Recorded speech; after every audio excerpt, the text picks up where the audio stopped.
있는 그대로 그냥 그 현상 그 자체로 존중한다는 의미에서 후설의 현상학이라고 생각하거든요.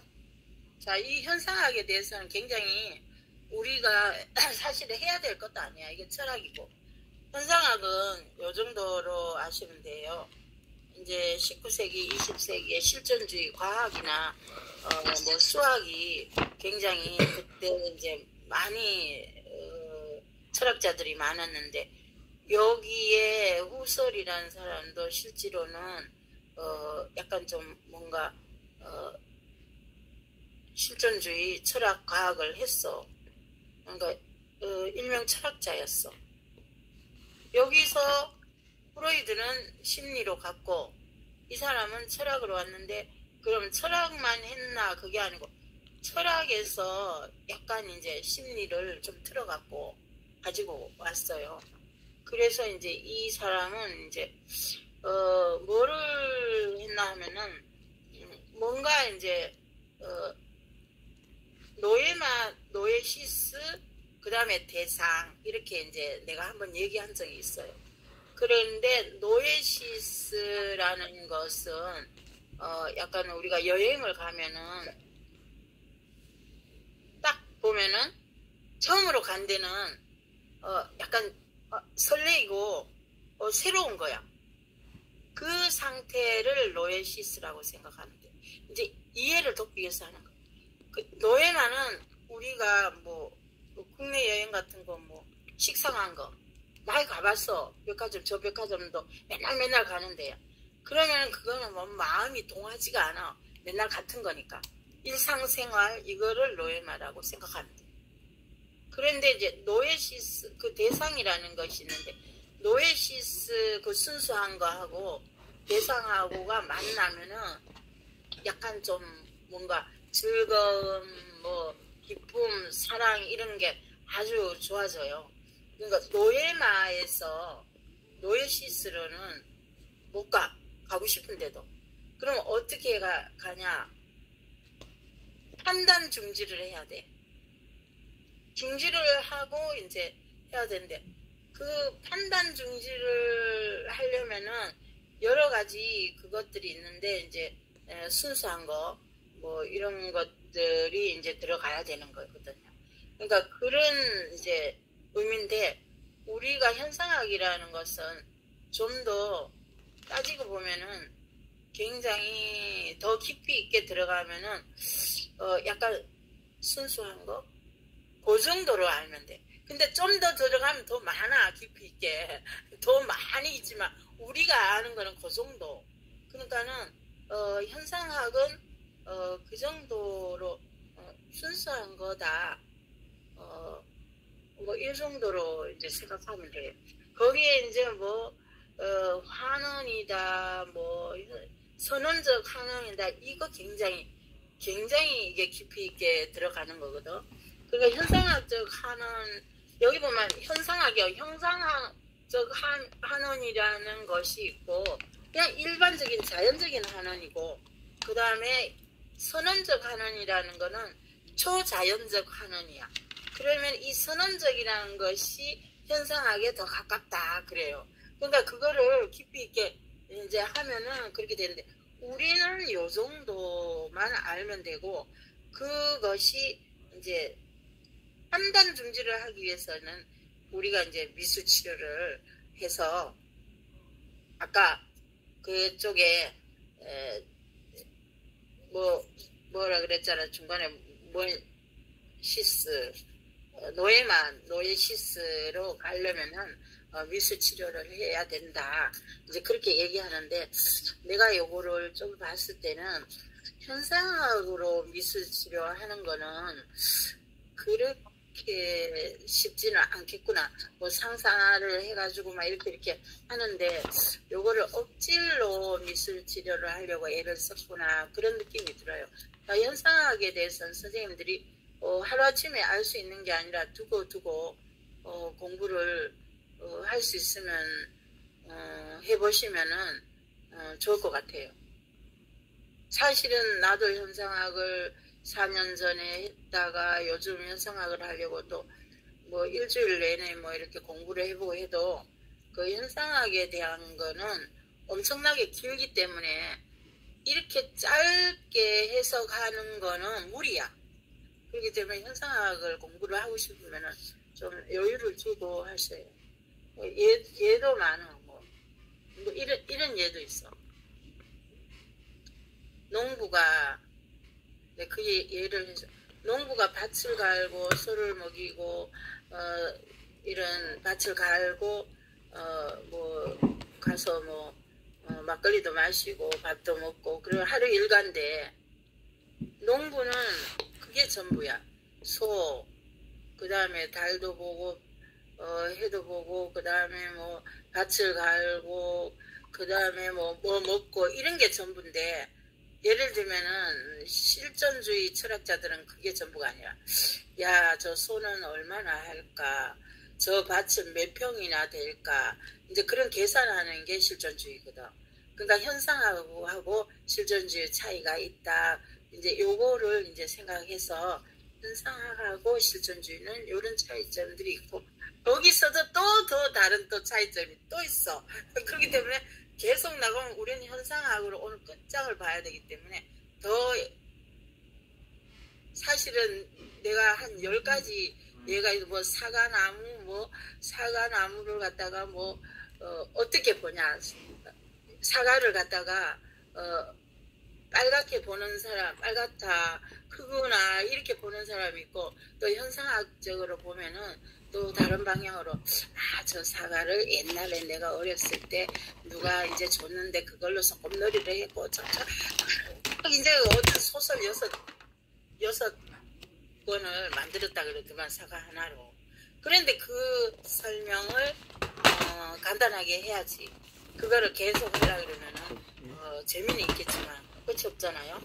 그래서 이제 요즘 내가 우리 그 노벨 평화상 받는 사람 있잖아요. 그 사람에 대한 거를 이제 어떻게 책을 내가 좀 읽는 게 좀 그러니까는 거기다가 유튜브로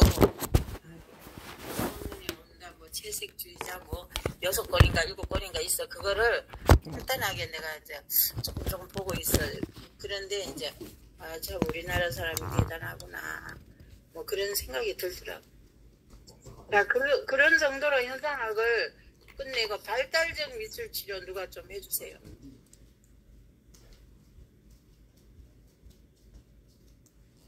유수옥 씨가 발달적 미술 치료 아닌가요? 네, 그렇긴 한데 제가 여기 너무 좀 어려운 것 같아요. 책을 읽으세요. 어려운 거. 책을 읽으세요. 310페이지 책 읽으세요. 네, 그래요. 발달이라는 성장이나 용어와 함께 명확한 규정 없이 동의어로 쓰이는 경우가 있지만 심리학에서는 뚜렷한 차이를 두고 구분하고 있다. 예컨대 연령 증가와 더불어 나타나는 심장이나 체중, 신경계통 등과 같은 신체적, 생리적 변화를 성장이라고 하고 경험이나 학습과 같은 유전 인자에 의해 자연스럽게 진보되는 신경계의 구조나 기능 변화로 사고나 행동 능력의 질적 변화가 생기는 것을 성숙고로 구분한다. 따라서 발달이란 성장처럼 단순한 양적 변화가 아니라 앞서 말한 경험 및 학습 또는 형상과 같은 외적 작용에 의한 연령적 변화와 함께 유전인자에 의한 내적 작용의 생리적 변화를 모두 포함한다. 이 두 형태가 함께 이루어지면서 유기체로 새로운 여러 가지 자극과 상황과 보다 효율적으로 대처할 수 있게끔 문화 통합이 교요적으로 야기되는 데 과정이 곧 발달이다. 여기까지 하고 314페이지 보면은 발달이란 무엇인가, 뭐 성숙하고 성장하고 다르다. 네. 그렇게 얘기를 했고, 발달이란 성숙이라는 것은 좀 뭔가 모르게 이제 사람이 약간 이제 연령이 증가돼가지고 신장 체중 같은 게 이제 이거는 성장이구나. 성숙한 거는 여기서 용어가 심리학에서 뚜렷한 차이는 두고 구분하고 있는데 연령 증가와 더불어 나타나는 거고 성장이라는 거는 학습과 유전에 의해서 자연스럽게 진보되는 거다 이렇게 하는데 예를 들면 발달이라는 것은 알아야 되잖아. 발달이라는 성장처럼 단순한 양적 변화가 아니라 앞서 말한 경험 및 학습 또는 훈련과 같은 외적 작용에 의한 연령적 변화와 함께 유전인자에 의한 내적 작용의 생리적 변화를 모두 포함하는데 이 발달은 좀 알아야 돼. 자, 발달은 그런데 다 넘기고 에릭슨 316페이지 에릭슨 한번 볼까요? 이거는 나이가 0세에서 1세 때는 기본적 신뢰대 불신이 있고 1세에서 3세 때는 자율성이네. 자율성대 수치심 이런 게 나타난다는 거지. 그러니까 누가 얘기하냐? 에릭슨이 그렇게 얘기했다는 거죠. 꼭 그렇지는 않지만 보통 연구를 하니까 그렇더라. 4, 5세 때는 선도세대 죄책감이 또 4, 5세에 일어나. 6, 11세는 근면성과 열등감. 그 다음에 12, 18세는 정체감 대 역할 혼미. 친근 대 고리감은 성인 초기. 생산성 대 침체. 요런 것들이 있더라. 자, 그리고 선생님은 약간 발달이라는 것에 대해서 혹시 이거는 좀 공부해 봤어요? 319페이지의 주요 개념, 동기 같은 거.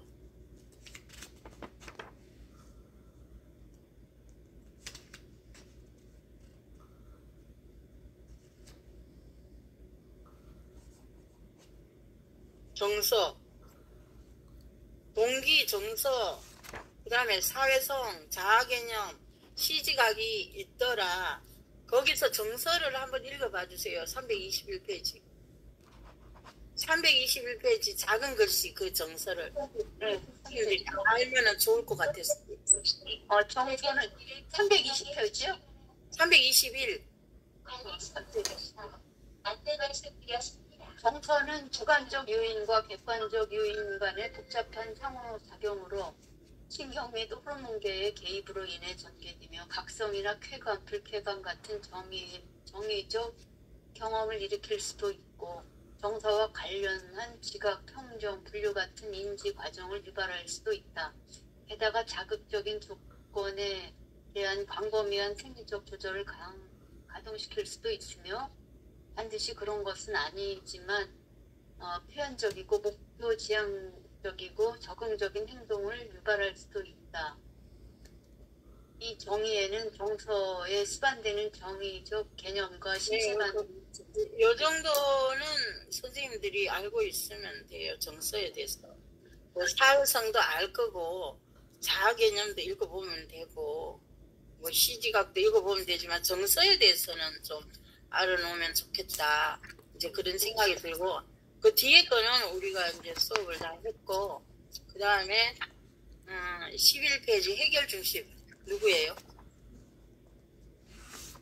교수님 저예요. 네, 해주세요. 현실요법적 미술치료에서는 현실요법에 대해서 나오는데요. 두 학자가 나와요. 윌리엄 그리스하고 보볼딩이라는 사람이 나오고 있습니다. 그들이 하는 거는 원하는 바를 얻기 위해 행동을 선택한다는 선택 이론을 바탕으로 두고 있어요. 좀 자세히 말씀드리자면 그 자신들이 원하는 내담자가 원하는 것을 스스로가 행동으로 옮긴다는 것입니다. 그래서 원하는 것과 외부 환경의 괴리에서는 좌절감도 느끼게 되는데요. 그러면서 신체의 반응도 나타나고 그러면서 그 신체의 반응은 개인마다 다르게 생성되고 있고 개인이 선택하고 있어요. 그래서 결과적으로는 감각체계와 지각체계를 통해서 세상을 본다는 거예요. 글래서가 말한 생존, 사랑, 힘, 즐거움, 자유는 5가지 기본 욕구를 말하고 있는데요. 그는 또 자동차 4바퀴에 대해서 비유적으로 설명하기도 했어요. 그 미술치료에서 어떻게 하고 있는지는 무엇을 원하고 어떻게 행동하고 어떻게 평가되고 있으며 개혁하는 거가 중요하다고 얘기하고 있어요. 그래서 일곱 단계의 프로그램으로 미술치료에서는 내담자를 건강한 정신체계로 유도하고 있어요. 그래서 치료 기법으로는 소망나무를 그려본다던가 자신의 신체를 본뜨기를 통해서 현재에서 행동으로 어떤 액션을 취해서 어떻게 하면 좋을지 스스로가 자신을 발견해 보도록 유도하는 미술치료 기법을 사용하고 있습니다. 이상입니다. 여기서 352페이지에 사회구성주의 그거 조금 공부해 보셨어요? 잠깐만요. 352페이지 페이지에 사회구성주의 포스트 모더니즘 이거 공부해 11장이 아니고 지금 12장을 하셨어요. 현실요법적 미술치료. 제가요 현실요법이에요. 잘못했어요. 제가 발표할 차례인데 강인희 선생님 먼저요. 아니 그래 또 발표하세요 그럼. 아니 그러니까 내가 그번에는 이거 원민 선생님이 사회구성주의하고 이거 포스트 모더니즘 한 거 같은데 이게 지금 바뀌었나 이런 생각이 잘 해주세요. 급한 마음에 먼저 해버렸네요. 아니 그래도 공부를 안 했는데도 설명을 줄줄이 잘 하네. 죄송합니다. 네. 잘했어요. 잘 해주세요. 해결 주시. 최원민 선생님이 예.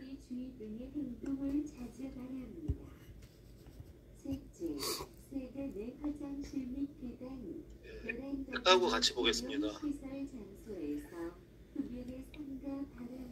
해결 중심 미술 치료는 내담자가 스스로 치료하는 그거를 이제 목적으로 갖고 있고요. 샤저와 그 김인수가 개발한 그 미술 치료 기법입니다. 그래서 그 에릭손의 그 내담자 중심 미술 치료하고 그 미국 그 가족 치료인 MRI의 단기 문제 중심 치료, 그 다음에 사회 구성주의의 어떤 그런 이론을 바탕으로 개발이 됐고요. 요거는 이제 단기 치료를 빠르게 이제 해결하는 그런 단기 중심의 어떤 치료를 요걸 이제 기법을 이제 도입을 해서 하는 겁니다. 그래서 이제 그 문제 그 중심, 그러니까 어떤 문제 해결을 중심으로 이제 이 문제를 갖다가 해결하는 어떤 그런 새로운 패러다임의 어떤 기법이고요. 그래서 이제 문제 중심에서 이제 해결 중심으로, 그다음에 긍정적 변화와 이제 성장을 목적으로 합니다. 그리고 이제 주요 이제 개념을 한번 살펴보게 되면은 목표 설정이 있어요. 목표 설정. 이 목표 설정에는 내담자 중심, 그러니까 이제 치료자가 아니고 이제 내담자 중심으로 목표를 설정해야 되는 부분이 있고요. 그다음에 구체적인 행동적인 그런 어떤 목표를 설정합니다. 그 다음에 긍정적 접근,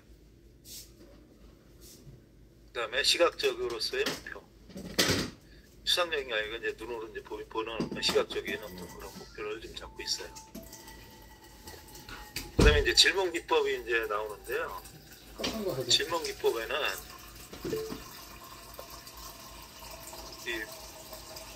크게 보면 이제 언어 게임으로서의 치료, 그 다음에 자원 발견과 활용하는 활용 방법으로서의 기법이 있고요. 그 주요 기법을 한번 살펴보게 되면은 첫 면담 전에 변화를 질문합니다. 그다음에 이제 예의 질문도 하고, 그다음에 이제 기적 질문을 하게 됩니다.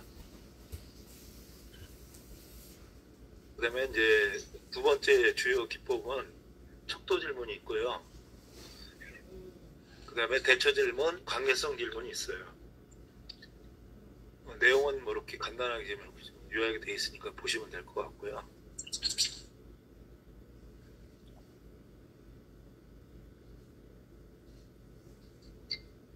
뒤에 또 있네. 간접. 예. 예. 간접적 칭찬과 이제 추가 질문을 통해서 이렇게 치료를 이제 해나가는 이제 과정인데요. 예, 이렇게 해가고 있고요. 뭐 우리도 지난번에 한번 실습을 해봤지만 기적이 일어났을 때 이제 어떤가 이런 걸 이제 우리가 그걸 통해서 이제 이 내담자를 이제 보고 이제 장점, 내담자의 이제 장점이나 어쨌든 자기의 어떤 그런 어떤 이제 우수한 점, 강점을 갖다가 조금 더 끌어내서 이렇게 시각화시켜서 이제 치료를 하는 것 같아요. 여기서 351페이지 예. MRI 단기 문제 중심 치료 조금 공부하셨어요? 아니 그리고 뭐 자세하게는 안 했고요. 이제 이거 미국 뭐 가족 치료에 그 이제 거기서 이제 그 단계적인 문제들이 이제 발생된 것들을 이제 가족 치료로 이렇게 해온 거 이제 MRI로 제가 알고 있는데 뭐 자세히는 안 했습니다. 거기 보면 뭐 첫째, 둘째, 셋째 이런 거 있잖아요. 예. 이거 좀 읽어보시고 그 다음에 이제 사회 구성주의 조금 공부해 보셨어요? 뭐 이것 같은 경우도 뭐 이제 포스트 모던으로 인해서 새로운 어떤 그 치료의 어떤 이론이 이제 뭐 나왔다는 건데 뭐 포스트 모던에 대해서는 아직도 지금 사실은 정리된 게 없잖아요. 그래서 사회적 상호작용을 이제 이것도 어차피 가족 치료하고 좀 관련이 좀 있는 것 같은데요. 사회적 상호작용. 모더니즘에서 포스트 모더니즘이 왔는데 모더니즘이라 그러면 현대적인 거고 포스트 모더니즘은 그 모더니즘을 달락 분리해서 그렇게 이제 현대화를 시켰는 건데 사회구성주의라는 것은 보통 내가 그 이야기도 했는데 만약에 이제 뭐 주도학습 이런 경우는 이제 사회구성주의인데 뭐 예를 들면은 뭐 이 사회구성주의가 러시아 쪽이 더 발달돼 있다. 그리고 이제 약간 이제 우리나라 수업은 약간 어떤 주입식 수업이잖아요. 이 반대되는 게 구성주의야. 그러면 미국에는 약간 좀 토론 위주의 수업이잖아. 그리고 선생님이 없어도 자기들이 알아서 그거를 수업하고 있잖아. 근데 우리나라는 먹여주기식이잖아. 그냥 이렇게 합시다 저렇게 합시다 해가지고 하는 거잖아. 그래서 이제 그 사회 구성주의인데 구성주의라는 것은 그렇게 우리나라보다는 미국식 그 교육 방법이고 그 다음에 사회라는 게 붙어가지고 오히려 이제 그 공산주의 국가 러시아 이쪽으로 이제 많이 가지고 갔다. 이제 이 깊이 있게 또 들어가면은 상당히 많이 들어가. 근데 이제 모더니즘에서 포스트 모더니즘은 현대적이다. 그러면은 포스트 모더니즘은 우선 주제가 여러 가지가 있어. 여기서도 현대적, 저기서도 현대적. 그러니까 눈 다르고 귀 다르고 머리 다르고 목 다르고 몸통 다르고 다리 다르고 발 다르듯이 그렇게 하나하나 현대적인 감각으로 끌고 나가는 거고 그냥 모더니즘은 인체가 예를 들면 있다면 전체 다를 가리키는 거거든요. 그러니까 좀 더 들어가면 포스트 모더니즘 사실은 내가 이제 대학원 다닐 때 그 연세대학교에서 포스트 모더니즘 강의가 있었어. 여름방학 때. 근데 그때 이제 그 연세대 그 박사과정을 다니는데 내가 그때 30살인데 27살 된 사람이 이거를 그거 저걸 해줬어. 티켓을 해줬어. 그러니까 하면 다른 학교 학생들은 들을 수가 없는데 자기 거를 대신해가지고 내 거를 해줘가지고 내가 포스트 모더니즘을 들으러 갔어요. 그래서 이게 이제 거의 한 달 동안 일주일에 2번씩 해가 들었어. 그래가지고 들었는데 그때는 뭐가 뭔지 모르겠더라고. 좀 더 이제 그냥 분위기가 좋아서 왔다 갔다 하긴 했어.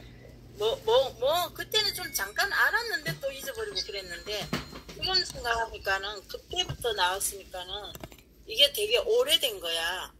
이 포스트 모더니즘이라는 게 30년도 넘게 됐다는 거지. 우리나라에 그때 들어왔어, 최초로. 그러니까 연대에서 교수가 강의를 하더라고. 그래서 그 남자친구가 그 강의를 들어보라고 이제 그 학교 학생이 아니니까 해줬거든요. 그래서 이제 그거 들으면서 또 끝나고 또 같이 밥도 먹고 막 이랬는 게 이제 기억에 나.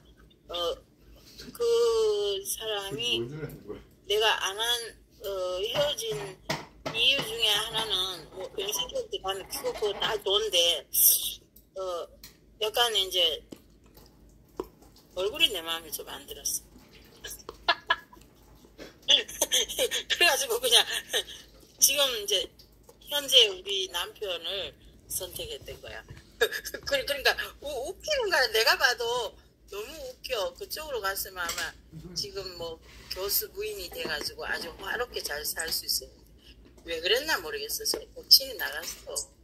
하여튼 그 당시에 그런 연애담이 생각나네요. 선생님들도 이거 잊어버리지 마세요. 포스트 모더니즘. 내가 지금 이렇게 얘기해줬는 거를 기억하고 계시라고. 자, 그 다음에 해결 중심 미술 치료 나름 너무 잘해 오셨고요. 또 PPT까지 해서 굉장히 열심히 하신 것 같고 사실은 게스탈트는 좀 더 깊이 있게 좀 들어가면 좋을 것 같아요. 최원민 선생님. 그러니까 게스탈트는 공부해도 해도 그게 끝이 없거든. 그런데 이제 해결 중심 미술 치료는 어느 정도까지 들어갔기 때문에 나중에 상담할 때 해결 중심 미술 치료, 단기 치료 이런 거 하면은 아마 될 수 있을 것 같아요. 치료사로. 자, 잘하셨어요. 자, 그 다음에 하셔야지. 해결 중심 다음에 뭐야? 현실요법. 이것도 굉장히 어려워. 자, 현실요법 하세요. 현실요법 아까 말씀드린 내용이랑 유사한데요. 그 내담자 스스로 해결하는 단기 치료의 해결 중심과 다소 유사한 것 같아요. 이건 현실적으로 그 액션을 취하기 위해서 선택을 한다라는 선택 이론을 바탕으로 나온 현실요법적 미술 치료인데요. 윌리엄 글래스하고 우볼딩이 나오고 있어요. 이제 그 두 사람이 주장하는 바는 그 내담자가 그 목적하는 소망하는 것을 얻기 위해서는 액션을 취한다라고 하는 그 이론을 전제로 하고 있어요. 그래서 우볼딩이 말하기에는 선택 이론의 원리 5가지가 있습니다. 욕구와 바람을 충족시키기 위해 행동을 하고 그 외부와의 괴리감이 있었을 때는 좌절감을 느끼기 때문에 느껴서 독특한 행동을 하기도 하고 그 다음에 그 활동하고 생각하고 느끼고 신체 반응에 나타나는 것들은 사람들마다 다르다. 그리고 인간은 감각 체계하고 지각 체계를 통해서 세상을 본다는 것이에요. 이제 글래서는 사람은 5가지의 기본 욕구를 갖고 있는데 생존, 사랑, 힘, 즐거움, 자유를 갖고 있다고 하였어요. 그래서 그것을 충족시키기 위해서 최선의 선택을 하는데 전제로는 간접적으로 선택한 것을 위해 행동하는 이론이에요. 그리고 비교장소라고도 나오는 단어가 있는데요. 그 현실 세계에 의해서 지각된 세계가 자신이 원하는 세계하고 질적으로 맞는지 안 맞는지를 비교한다고 해요. 그래서 글래서는 그 자동차를 들어서 비유를 들었어요. 그래서 앞바퀴, 뒷바퀴. 그래서 자동차 하면 글래서라고 연상하시면 될 것 같아요. 그리고 현실요법의 상당 기법으로는 RWDEF라고 있어요. 그래서 환경을 조성하고, 탐색하고, 그 행동하고, 평가하고, 계획하고, 5가지가 있고요. 그 다음에 그 미술 치료에서 접목시켜서 현실적인 요법을 미술 치료 7단계를 통해서 그 내담자가 정신적으로 건강해지도록 유도하고 있는데요. 그래서 내담자의 지금 원하는 축적을 위해서 지금 어떤 행동을 하고 있는지, 지금 어떤 선택을 하고 있는지를 탐색하는 거예요. 그래서 방법으로는 7가지 단계를 거쳐서 그 내담자와 친밀도를 유지하고, 그다음에 내담자가 원하는 게 무엇이고 지금 무엇을 하고 있는지, 그다음에 그 하고 있는 거에 대한 평가를 해보고 향후를 위해서 다시 계획해보고. 그래서 지금의 그 계획을 하고 난 이후에 그 탐색하고 행동하기 그 정운하고의 전후를 비교해봐서 다시 계획을 다시 세우고. 그래서 현실적으로 그 지금 어떤 액션을 취하고 있는지를 보는 기법이라고 할 수 있어요. 그래서 미술치료 기법으로 사용되고 있는 그 방법으로는 무엇을 원하는지 소망나무를 그려보세요 라고 하고, 이제 색종이에다가 자신을 원하는 거를 그려서 이제 붙여보는 거죠. 지금 자기가 원하는 게 무엇인가. 그리고 신체 본뜨기라는 건요, 자신의 몸을 이렇게 그려봐가지고 조금 달라진 모습, 아니면은 행동하고 있는 모습들을 직접적으로 자신이 그려봐서 미래의 긍정적인 계획을 설계하는 작업이라고 할 수 있어요. 네, 잘하셨어요. 이상입니다. 404페이지에 신체 본뜨기 제일 중요한 부분이거든요. 한번 펼쳐보세요. 404페이지에 이제 선생님들이 앞으로 상담하시려면은 이 신체 본뜨기가 어떤 건지 정도는 알아야 되잖아요. 그런 거 이거 모조전지 2장을 이용해서 자기 몸을, 어른 몸을 이렇게 상대방이 그려줘요. 본떠 주면은 이제 거기에다가 이제 이 사람이 내담자가 이제 거기 만약에 이거는 환자라기보다는 진료 지도에 많이 있어요. 그래가지고 이제 여기다가 선생님이 되고 싶다 그러면은 선생님 옷을 이렇게 입혀. 그래가지고 거기서 색종이로 붙이고 해서 선생님처럼 해요. 그러면 이제 뭔가 자신의 신체를 뭘 해야 되나 이런 방법이 이거 2장 붙이다 그랬죠. 그걸 이제 거기다가 붙여주는 거야 주변에. 강혜리 선생님 마이크 좀 꺼주세요. 네 선생님. 열렸구나. 그래서 그 꿈을 이루어주는 거야. 거기다가 이제 소망을 붙이는 거예요. 이제 선생님이 되기 위해서 뭐가 필요하나. 그래서 뭐 예를 들어 국어 선생님 같으면은 뭐 국어 한글 같은 거를 필요하고, 또 선생님이 되려면 공부 잘해야 되고, 그 다음에 또 선생님 되려면은 좀 약간 단정해야 되고, 선생님 되려면 이렇다 저렇다 이제 그런 거를 또 거기다가 이제 색종이에다가 그 주변에 이제 붙여.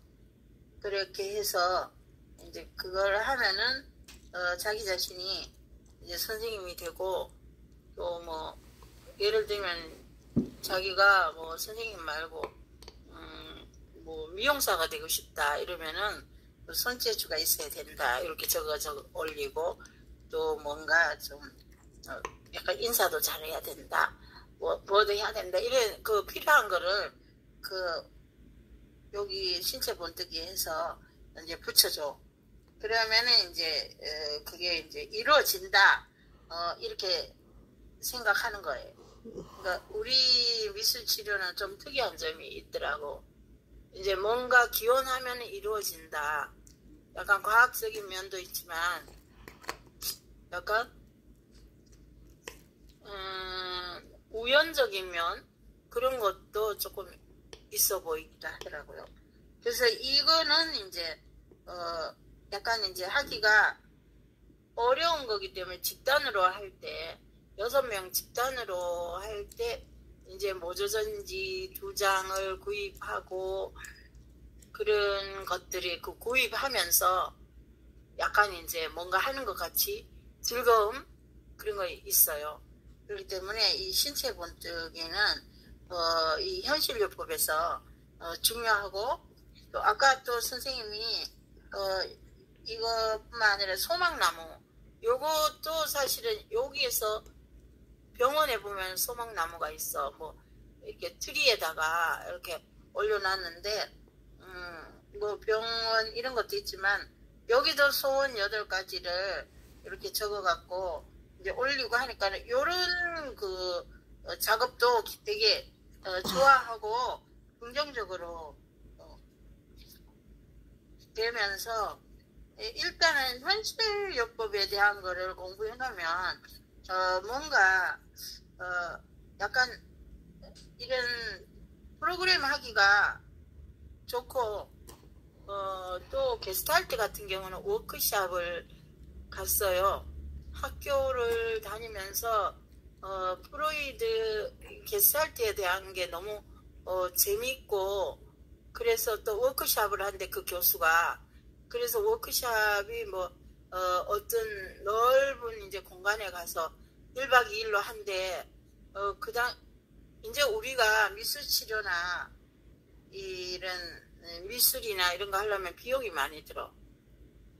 그래서 이제 재료도 있어야 되고 그래서 그때 그 당시에 이제 1박하고 뭐 먹기도 하고 막 신나게 원주 거기서 했는데 70만 원인가 80만 원은 이제 1박 2일로 이제 내라 그러더라고. 100만 원인데 20만 원 깎고 준다.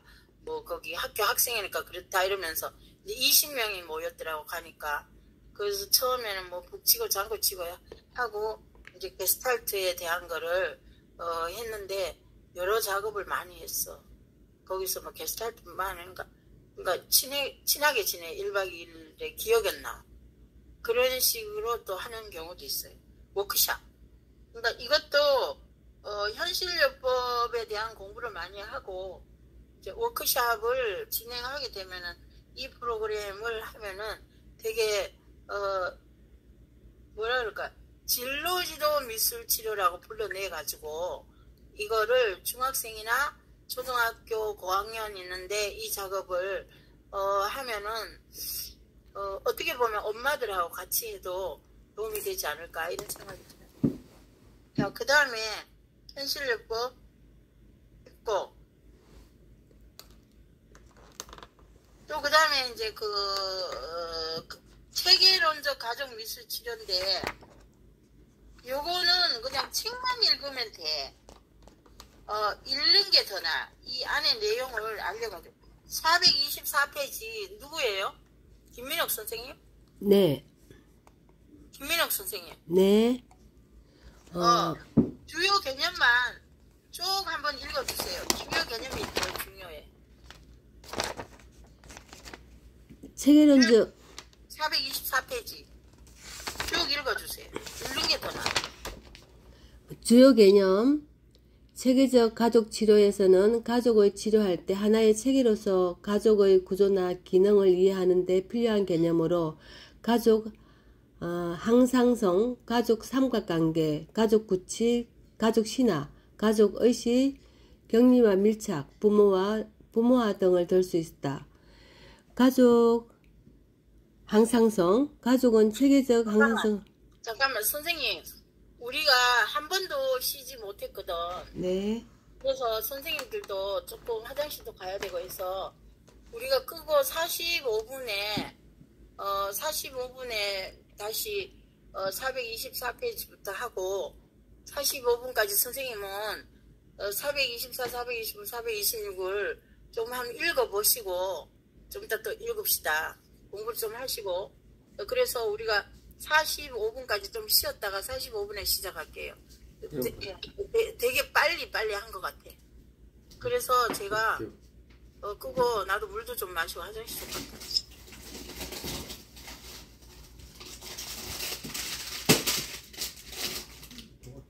또 냉동실 토마토 찌네.